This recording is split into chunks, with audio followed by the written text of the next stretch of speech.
Assalamu alaikum, I'm Aisha and you're watching Samaa News. Here are today's headlines.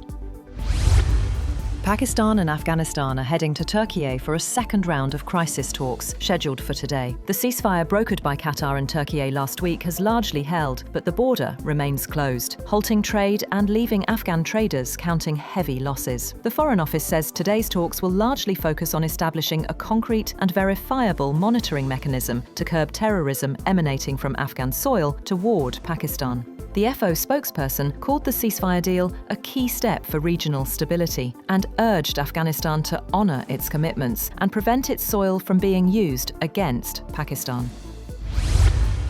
The US has imposed sanctions on Colombian President Gustavo Petro as President Donald Trump sharply escalated a feud with Washington's longtime Latin American ally over accusations that Petro has refused to stop the flow of cocaine into the United States. The US military has ratcheted up activity in the southern Caribbean, striking vessels in international waters that it has alleged, without evidence, are carrying drugs. Pakistan has reaffirmed its commitment to building a just and prosperous world as the United Nations marks 80 years since its founding. In a statement, Foreign Minister Ishaq said Pakistan stands firmly with the UN in promoting peace, development and climate action, and called multilateral cooperation the key to addressing global challenges.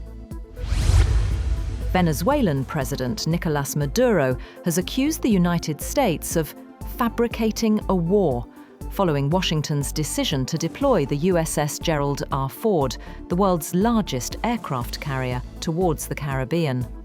Calling the move a deliberate act of provocation in Latin America, Maduro says the US promised never to get involved in another war, and yet they are fabricating a new, eternal war.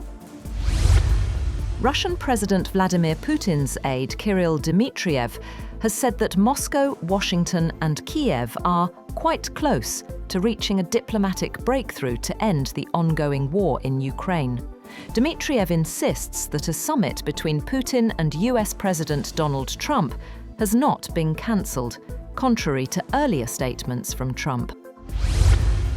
Separately, President Putin has called the new US sanctions on Russian oil companies an unfriendly act that harms the recent recovery in bilateral ties. Speaking to reporters, Putin said the proposed leaders' meeting in Budapest was suggested by Washington, but must be carefully prepared. He added that while the sanctions may have some impact, Russia will not bow to pressure and remains committed to dialogue over confrontation.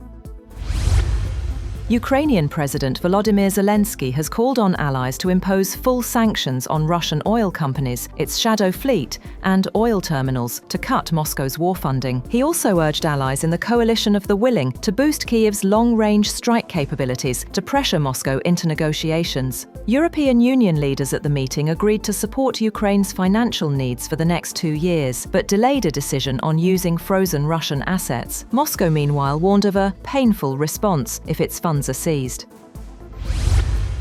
That's all for now. For more updates, visit www.samaa.tv. Thank you for watching Samaa News.